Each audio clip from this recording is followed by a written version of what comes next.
E aí, pessoal, tudo bem com vocês?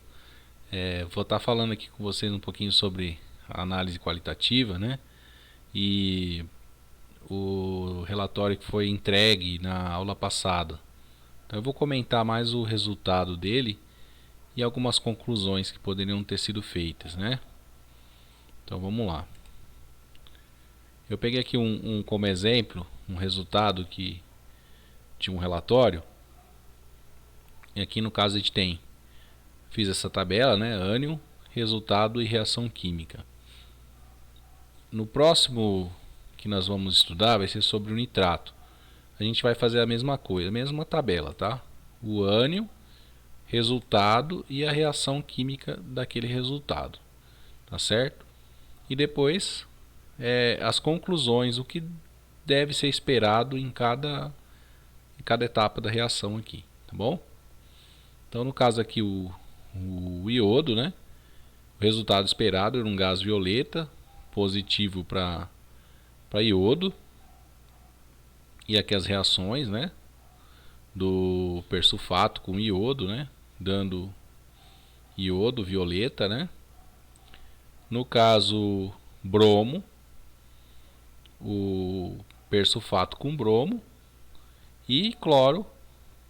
No caso persulfato com cloro não tem reatividade, né, muito baixa. Então não ia acontecer nada mesmo. Para a gente determinar, a gente teve que usar a prata para poder precipitar ele como cloreto, tá certo? O primeiro é o iodo que sai, tá certo? O segundo é o bromo e no caso o cloro, que não é detectado por essa reação. Então, conclusão basicamente seria em cima disso, tá? Em cima das propriedades desses três ânions no caso. Bom, identificação de nitrito e nitrato, né? Nitrato e nitrito, que é a próxima aula que a gente vai estar fazendo aí um trabalho, tá? O trabalho que eu quero que vocês façam não precisa fazer procedimento, relatório completo. Vamos trabalhar em cima dos resultados e de uma pequena conclusão, né?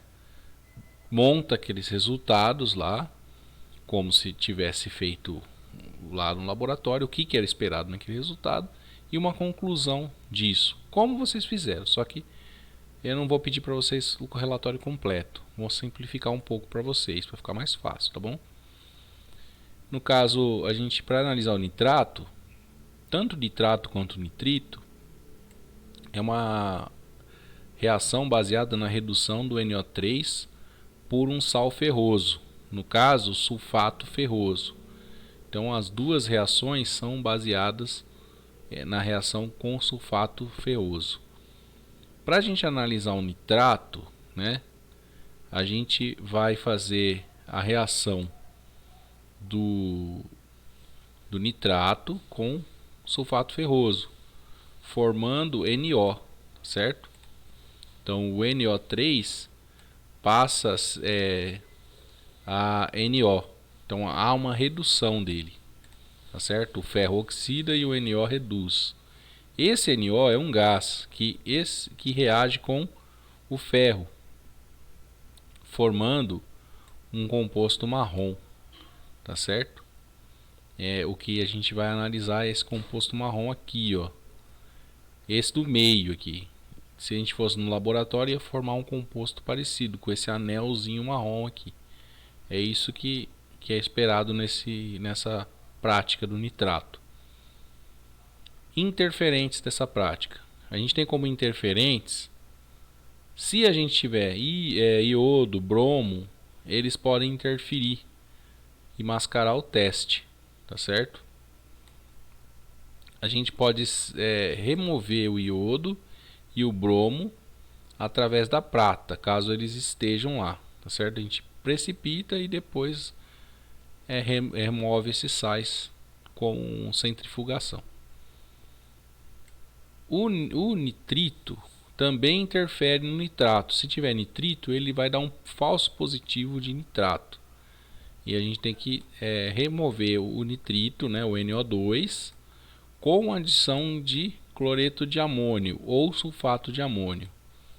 E aí vai ter essa reação aqui, ó, do sulfato do amônio com o nitrito, eliminando o nitrito. Então a gente vai ficar só com o nitrato.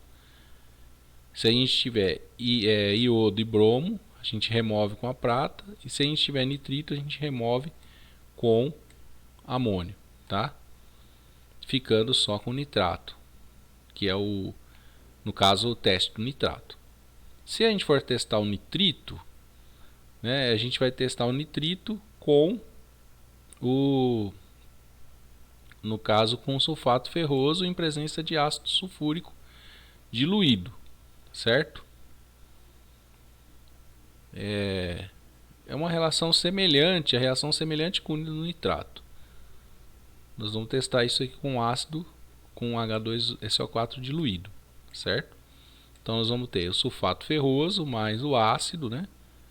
E mais o nitrito NO2, que vai formar o mesmo gás NO, que depois vai se combinar com ferro e vai formar FNO2. Então vai produzir um resultado semelhante do nitrato, o nitrito, tá certo? Então quando a gente quiser determinar nitrato, nós temos que eliminar todas essas interferentes. Quando a gente quiser analisar o nitrito, nós vamos proceder da mesma forma que a gente procedeu lá em cima. Interferentes dela. Se uma amostra desconhecida conter o iodeto além de nitrito, o iodo liberado após a acidificação também produz solução escura. Mas o I2 pode ser extraído com porções de CCl4, que é o clorofórmio, tá? E a seguir adicionar o sulfato ferroso à solução aquosa. Então o I2, né, no caso, pode ser extraído com o clorofórmio. Depois que a gente colocar o ácido, vai formar iodo. E os iodetos brometos podem também ser eliminados através da precipitação na forma de sais de prata, conforme descrito no nitrato. Então a gente pode fazer o mesmo tratamento para remover no caso pela prata. Então a gente pode remover pela prata, centrifugar e ficar só com o nitrito, tá certo? Então seria basicamente esses dois ânions que a gente tem lá, né? Então a gente viu vários ânions, né? Aqueles que precipitam com bário, aqueles que precipitam com a prata, e agora umas reações específicas daqueles que não precipitam. No caso do nitrato, que não precipita, a gente tem reações específicas de confirmação, que vai dar mais uma ferramenta aí para a gente poder analisar esses ânions, tá bom? Então basicamente é isso, tá? Depois a atividade eu explico para vocês aí como que a gente vai fazer, tá bom? Então até mais, pessoal.